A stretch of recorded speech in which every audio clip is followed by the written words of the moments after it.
Today I have a 1960s Smith Corona Electra 120.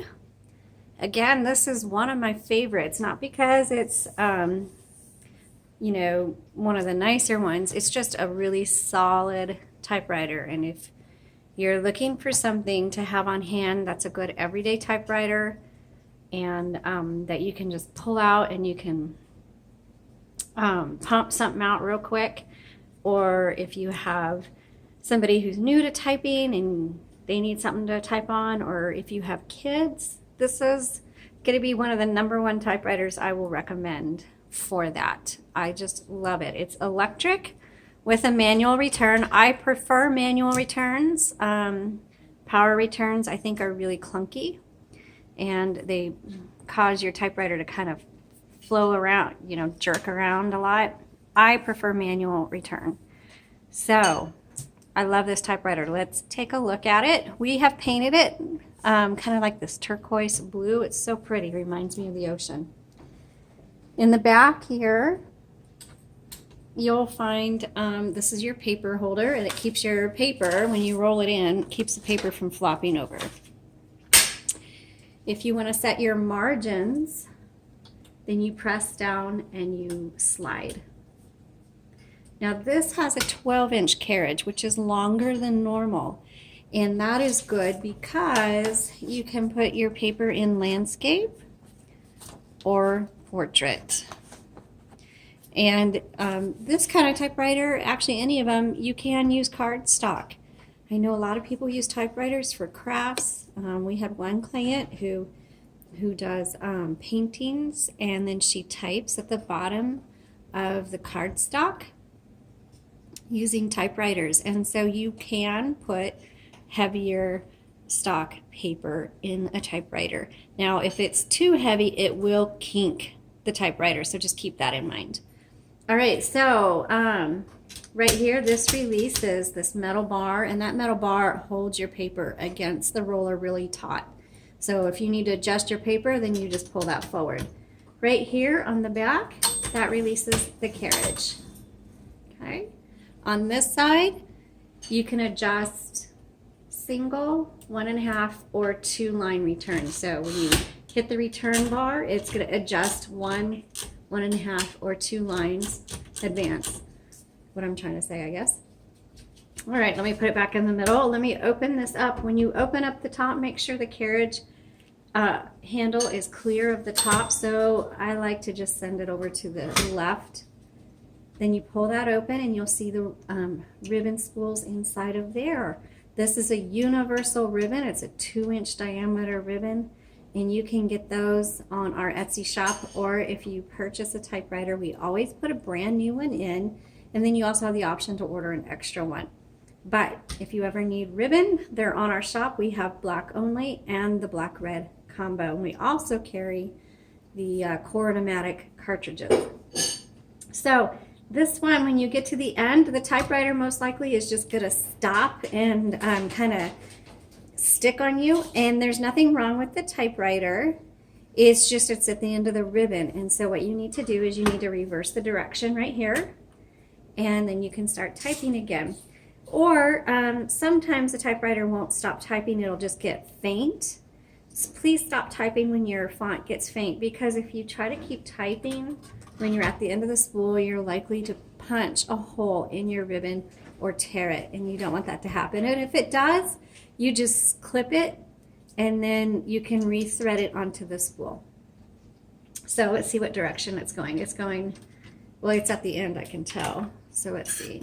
There we go. So that's the direction we need to go for that one.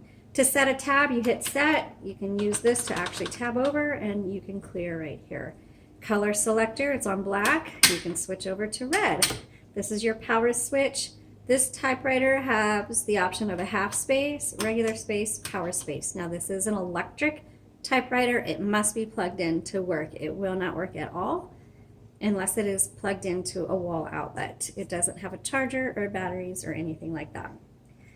Okay, and this copy set, you'll probably never need to use it, but that determines how hard these type bars are going to strike your paper. Let's go ahead and turn this on.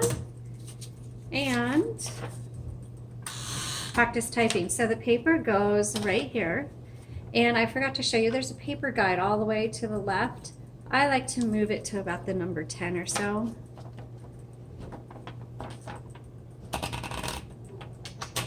And then thread it through. And you can see my paper is crooked. So I want to fix that. So I use this on the right side, this lever, to release the tension. And I will fix that. There we go. And let's go ahead and do some typing.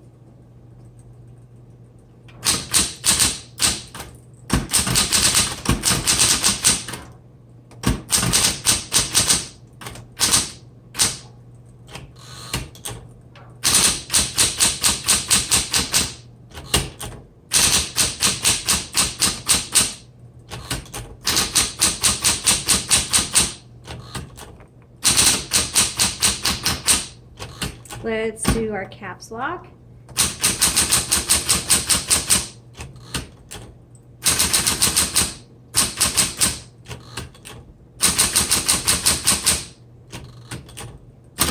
Oops. Now on electric typewriters, okay, so this is really dark. I'm going to try to move my, and that's because the copy set is on 10. I'm going to move this down a bit and see if that lightens it up. On electric typewriters, you have 3 keys that have an auto repeat. It's going to be your dash, your period, and your X. And this is great because you can, when you make mistakes, you hit backspace and you X through it. You can do the hyphen through it. That's how I do it. Or you can use a pencil eraser and erase it. Okay, let's try the red ribbon.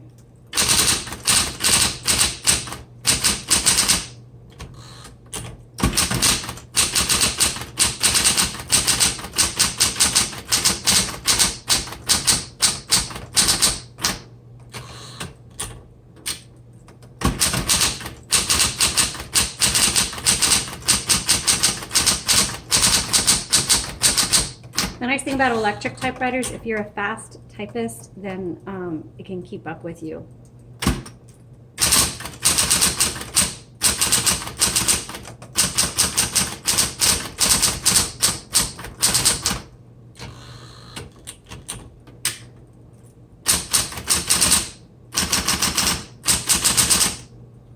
Okay. It's so good to have a really, we haven't seen an Electra 120 in a little bit, and they just work so well. It's so refreshing to get another one in. So if you have one, I hope this helps show you how to use your typewriter. Oh, also here's your half space, regular space, power space. If you're looking at this one, use the link in the comments below to go to our Etsy shop and see if it's still available. I will tell you that our typewriters sell anywhere from an hour to 3 days is pretty long for a typewriter to be on our site. So, but check it out, see what's on there. We usually upload new typewriters on the weekends. And if you have any questions or comments, please leave them below. Thanks so much for subscribing to our channel. Check out our Etsy shop and visit our website. Have a great day.